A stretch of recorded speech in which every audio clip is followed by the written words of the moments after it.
from a direct care model and a traditional model, what would you say is the equivalent? Like, what would be an equivalent 40 or 50 in a direct care model as far as like Oh, number profitability? of patients.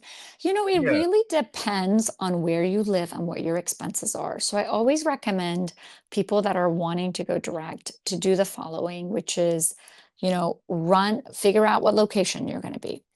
Figure out what the rent is going to be of the place you're going to be in, right? Your utility, you got to run all your expenses. Mhm. And then whatever your expenses are that month, you want to figure out how many patients you need to see at what price to Mhm. make that. And then everything else above that is profit.